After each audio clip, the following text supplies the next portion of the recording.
आज आज़ादी का पर्व है, इसलिए सबसे पहले हमारे सभी दर्शकों को, बस्तर टॉकीज के पूरे परिवार को स्वतंत्रता दिवस की हार्दिक शुभकामनाएं, ढेर सारी बधाई।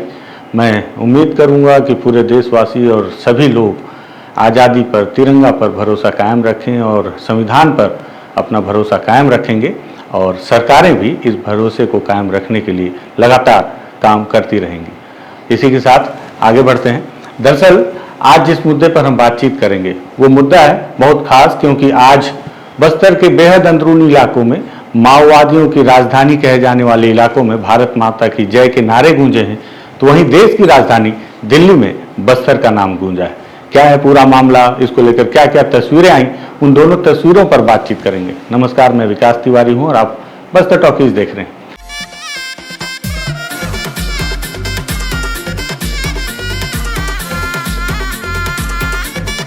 दरअसल आज जब सुबह हुई तो हर किसी के हाथ में तिरंगा और हर तरफ तिरंगा को फहराने की होड़, हर कोई अपने हाथों में तिरंगा के झंडे को लेकर भारत की आज़ादी, देश के संविधान और हमारी जो एकजुटता है उसको लेकर, जहां देशभक्ति के गीतों के बीच पूरा माहौल बना रहा, हर कोई अलग अलग तस्वीरें साझा करता रहा। आप लोगों ने कई सारी तस्वीरें देखी होंगी। हर कोई इंस्टाग्राम से लेकर अपने सोशल मीडिया हैंडल से लेकर व्हाट्सएप के स्टेटस पर केवल देशभक्ति के गाने, स्टेटस और तिरंगे के साथ अपनी तस्वीर पोस्ट करता आपको नजर आया होगा। इस बीच कई ऐसी महत्वपूर्ण तस्वीरें हैं जो शायद आपके सामने से ना गुजरी हों, तो मुझे लगा जब दिन ढल गया है और शाम 5 बजे के बाद सूर्यास्त से पहले हमारे तिरंगे को ससम्मानित तरीके से नीचे उतार लिया गया होगा, उसके बाद उन तिरंगों की तस्वीर भी मैं अपने दर्शकों को दिखाऊं, वो तस्वीरें जो शायद सभी दर्शकों तक नहीं पहुंची होंगी। क्योंकि शहर में तिरंगा फहराना आपको बुरा जरूर लगेगा, लेकिन बहुतों के लिए एक दिन की छुट्टी से ज़्यादा कुछ नहीं होता। बहुतों के लिए होता है कि 15 अगस्त रविवार को ना हो जाए, नहीं तो उनकी एक दिन की छुट्टी चली जाएगी। ये एक हकीकत है, एक सच है जिसे आप मानेंगे नहीं, लेकिन यही सच है। लेकिन उन इलाकों में तिरंगे का फहराया जाना बहुत ही महत्वपूर्ण है जिन इलाकों में कभी माओवादी काला झंडा फहराया करते थे, और इसलिए भी महत्वपूर्ण है क्योंकि आज उन इलाकों में तिरंगा फहराए जाने के कारण ही उस दिल्ली के लाल किले के प्राचीर से, जहां पर पूरे देश की बात होती है, आज बस्तर के बदलाव की बातचीत हुई। आपने सुना होगा, लेकिन हम एक बार आपको फिर से सुना देते हैं कि देश के प्रधानमंत्री नरेंद्र मोदी ने किस तरह से बस्तर में बदलाव का जिक्र किया है, किस तरह से बस्तर के रेड कॉरिडोर को ग्रीन कॉरिडोर में बदलते होने का जिक्र उन्होंने देशवासियों के सम्मुख किया है। सबसे पहले आप प्रधानमंत्री के उस बयान को सुनिए। हम बदलाव लाने में सफल हुए हैं। यह देश जानता है कि हमारे देश का बहुत बड़ा जनजातीय क्षेत्र नक्सलवाद की चपेट में, माओवाद की चपेट में पिछले कई दशकों से लहूलुहान हो चुका था। सबसे ज्यादा नुकसान मेरे आदिवासी परिवारों को हुआ। आदिवासी माताओं बहनों ने अपने सपने के होनहार बच्चों को खो दिया। नौजवान बेटे गलत रास्ते पर खींच लिए गए, भटकाए गए, उनकी जीवन को तबाह कर दिया गया। हमने फौलादी हाथ से काम लिया। एक समय था कभी 125 से ज्यादा जिलों में नक्सलवाद अपनी जड़ें जमा चुका था। माओवाद की चंगुल में हमारे जनजातीय क्षेत्र, हमारे जनजातीय नौजवान फंसे हुए थे, और आज 125 जिलों में से कम होते होते हम 20 पर ले आए हैं। उन जनजातीय समाज की सबसे बड़ी हमने सेवा की है। और आप देखिए, एक जमाना था जब बस्तर को याद करते ही माओवाद, नक्सलवाद, बम बंदूक की आवाज सुनाई देती थी। उसी बस्तर में माओवाद नक्सल से मुक्त होने के बाद जब बस्तर के नौजवान ओलंपिक करते हैं, हजारों नौजवान भारत माता की जय बोल करके खेल के मैदान में उतरते हैं, पूरा वातावरण उत्साह से भर जाता है। ये बदलाव देख रहा है। तो सुना आपने किस तरह से देश के प्रधानमंत्री नरेंद्र मोदी ने आज लाल किले के प्राचीर से जब पूरे देश को संबोधित किया, तो उसमें लगभग 2 मिनट से ज़्यादा समय तक का समय उन्होंने बस्तर को दे दिया। बस्तर को लेकर उन्होंने बताया कि कैसे माओवादियों ने बस्तर के आदिवासियों को अपने चंगुल में फंसा रखा था, कैसे बस्तर के युवा पीढ़ी को अपनी तरफ आकर्षित किया और कैसे अब वहाँ पे बदलाव की बयार आ रही। वहाँ मतलब इस बस्तर में जहाँ मैं खड़ा हूँ इस वक्त। इसका जिक्र देश के प्रधानमंत्री नरेंद्र मोदी जी ने किया और इस बदलाव के साथ अब आप तस्वीर देखिए। आज आपने जो सारी तस्वीरें देखी होंगी देश के तमाम अलग अलग इलाकों से लेकर लाल किले पर तिरंगे का फहराना, ध्वजारोहण किया जाना, लेकिन अब ये जो तस्वीरें आप देख रहे हैं ये तस्वीरें दरअसल बस्तर के उन इलाकों की हैं जिन इलाकों पे कभी माओवादियों का राज हुआ करता था। कभी इन इलाकों में माओवादी तिरंगे और गणतंत्र और स्वतंत्रता दिवस के विरोध में काले झंडे फहराया करते थे। यही उनका विरोध करने का तरीका हुआ करता था, तिरंगे का विरोध, संविधान का विरोध, लोकतंत्र का विरोध। माओवादियों की इसके पीछे अपने तर्क हुआ करते हैं कि वो क्यों इसका विरोध कर रहे हैं। और इन माओवादियों और सरकार के बीच जो आदिवासी हैं वो आदिवासी कभी इस बात को समझ नहीं पाए कि उन्हें किस तरफ जाना है, क्योंकि जो भी ताकतवर दिखा उन्हें मजबूरन उस ओर जाना ही पड़ा। आज देखिए प्रधानमंत्री नरेंद्र मोदी ने इस बात का भी जिक्र किया कि बस्तर के आदिवासी बरगलाए गए और छल से अपनी तरफ खींच लिए गए। उनका सीधा निशाना था कि माओवादियों ने बस्तर के आदिवासियों को भी किस तरह से अपने साथ जोड़ा और उन्हें माओवादी बना दिया गया। इस बात से मेरे जहन में एक बात और आई कि जब हमें पता है ये बात कि बस्तर का आदिवासी माओवादियों के द्वारा बरगलाया गया और बरगला कर अपने साथ जोड़ लिया गया, क्यों जोड़ लिया गया इस पर कभी सवाल क्यों नहीं?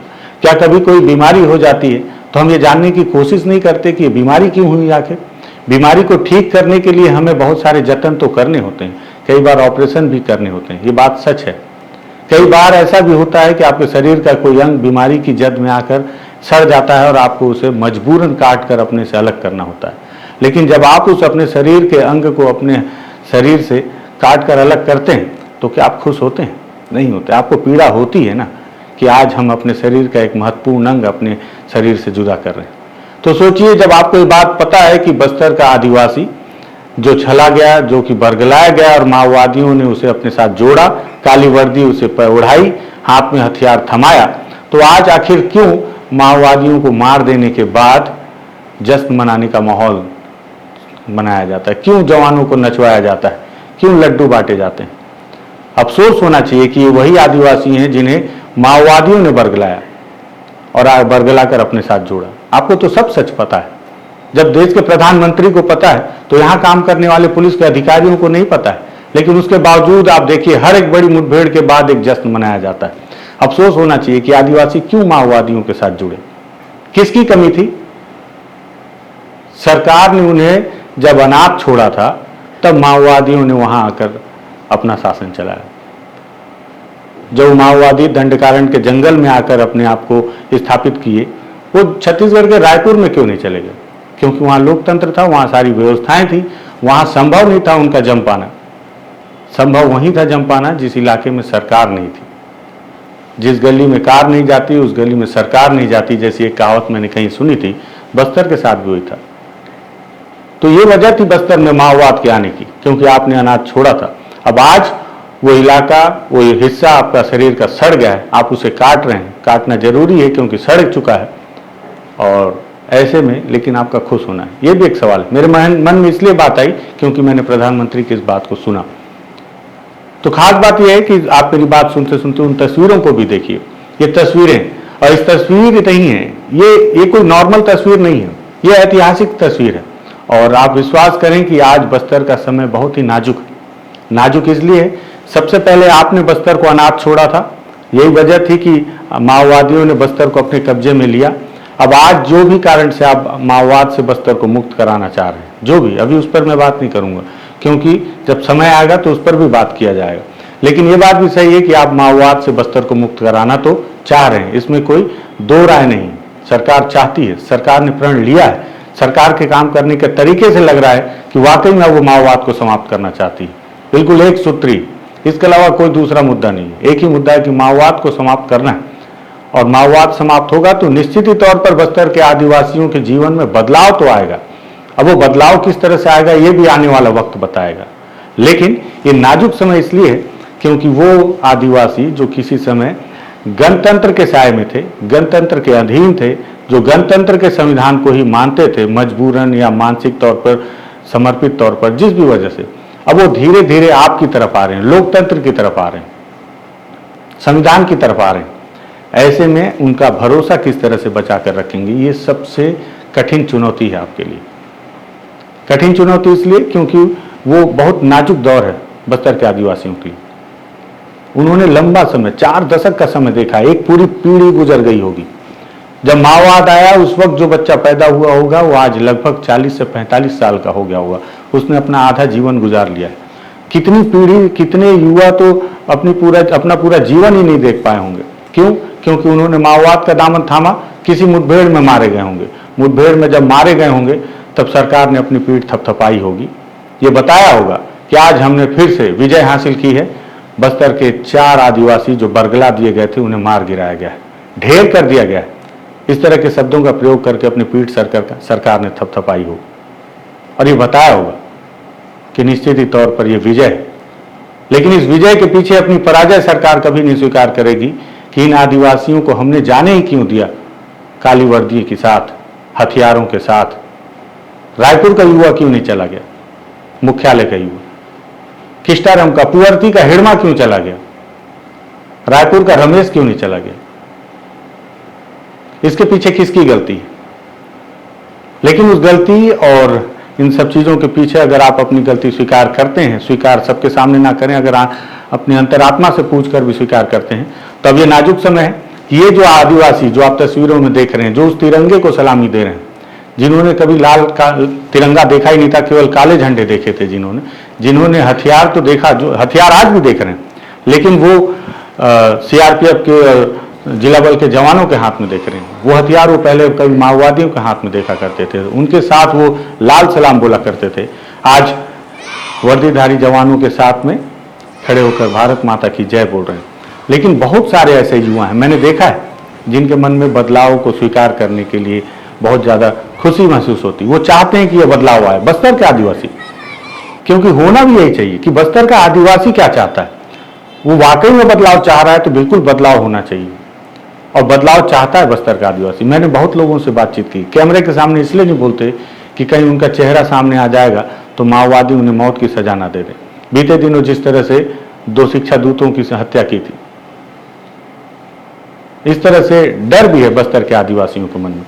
लेकिन ये तस्वीर मैं इसलिए दिखा रहा हूं कि जब आप शहर में भारत माता की जय बोलकर शाम तक थक कर या दोपहर तक उस तिरंगे को अपने घर पे कहीं रख देते हैं, बहुत सारी तस्वीरें आप अपने शहर में कल देखिएगा आसपास, तो आपके बहुत सारे तिरंगे यत्र तत्र सर्वत्र बिखरे पड़े दिखाई देंगे। कागज के जो पन्नों के जो तिरंगे फहराए, उसकी कोई कीमत नहीं होगी। लेकिन वो तिरंगा आप बस्तर के जंगल में जाके देखिए, आपको कहीं फेंका हुआ नजर नहीं आएगा। आदिवासी उस तिरंगे को बहुत मुश्किल से उसके प्रति अपनी भाव को बदल पा रहे हैं। अब सरकार के लिए सबसे बड़ी जिम्मेदारी है कि सरकार उनका भरोसा किस तरह से बनाए रखेगी। ये तस्वीर इसलिए दिखा रहा हूं, ये बहुत चुनौतीपूर्ण तस्वीरें हैं। यहां पर तिरंगे का फहराना अपने आप में एक ऐतिहासिक है। कई लोग मजाक में बोलते हैं कि आज़ादी 2014 में मिली, कई लोग कटाक्ष में बोलते हैं आज़ादी 2014 में मिली, लेकिन हकीकत में अगर तिरंगा फहराना आज़ादी है तो बस्तर के बहुत से गांव ऐसे हैं जहां आज़ादी 2025 में मिली उनको। ये तस्वीरें थी, मुझे लगा कि आप जब पूरे दिन देशभक्ति वाले माहौल से बाहर आ गए होंगे, थक गए होंगे, और अब आपको लग रहा होगा कल से फिर से काम पे जाना है, छुट्टी खत्म हो गई है, आज की आज़ादी की छुट्टी, आज़ादी के पर्व को मनाने की छुट्टी। तो छुट्टी के बीच सोते सोते जब आप इस वीडियो को अगर आप देख रहे होंगे तो आप सोचें ज़रूर कि ये बस्तर के आदिवासी जब आज तिरंगा लहरा रहे हैं, फहरा रहे हैं, तो इस तिरंगे के प्रति उनका जो भाव है, उनका जो भरोसा है, उनका जो विश्वास है, उसे कायम रखने के लिए क्या सरकार वाकई में अपने किए गए वादों पर अमल कर पाएगी या ठहर पाएगी, रह पाएगी? कहीं ऐसा तो नहीं इसके पीछे कोई और कारण जैसे आने वाले समय में मैं आपको ये भी बताता चलूँ कि बोधघाट परियोजना को लेकर भी आज मैं सुन रहा था कि सरकार उस पर बहुत सारे पैसे खर्च कर रही है और बोधघाट परियोजना शुरू होगा। बोधघाट परियोजना अगर शुरू होगा तो लगभग 40 से 45 गांव डूब जाएंगे, उन गांवों का विस्थापन होगा। क्या वो आदिवासी उस विस्थापन को स्वीकार कर पाएंगे? बस्तर में 4 खदानें भी खोदी जाएंगी, एनएमडीसी जैसी खदानें हैं जिसको लेकर बीते दिनों हमारे दंतेवाड़ा के हमारे साथी हैं पुष्पेंद्र जी ने बहुत अच्छी खबर की थी कि कैसे आज जो एनएमडीसी के लाल पानी में एक महिला बह गई और उसकी लाश लगभग 1 सप्ताह के बाद उस लाल पानी के गाद से निकाली गई, दलदल से। उनके घर वालों को उनकी लाश तक नहीं मिल पा रही। तो खदानों का ये भी एक स्याह काला सच होता है। तो इस तरह की और 4 खदानें आगे, और पता नहीं कितनी खदानें खोदी जाएंगी। उन खदानों से आदिवासियों का क्या विकास होगा? क्या उन आदिवासियों के विकास के लिए माओवाद खत्म किया जा रहा है या खदानों के विकास के लिए माओवाद खत्म किया जा रहा है? क्या माओवाद खत्म हो जाने के बाद इस बात की आप गारंटी देंगे कि यहाँ के जंगल इसी तरह से स्थापित रहेंगे या यहाँ के जंगलों को इसी तरह सुरक्षित रखा जाएगा? यहाँ के पेड़ों का नाश नहीं किया जाएगा? कहीं हसदेव जैसी स्थिति बस्तर में भी तो नहीं कर देंगे आप? इस बात की गारंटी, इस पर आपका कोई बयान नहीं सरकार का, क्योंकि आदिवासी तभी तक आदिवासी है जब तक वो जंगल के अंदर, जब तक वो जंगल के साथ। वाली पंक्ति जो हमारे गुरु रितेश मिश्रा जी ने लिखी थी कि दिल ये आदिवासी है जंगलों का वासी। तो जंगल ही नहीं रहेंगे तो आदिवासी कहाँ रहेंगे, और आदिवासी नहीं रहेंगे तो फिर लाल किले के प्राचीर से उन आदिवासियों की चिंता किए लकीरें वाली ये बयान का क्या अस्तित्व रह जाएगा?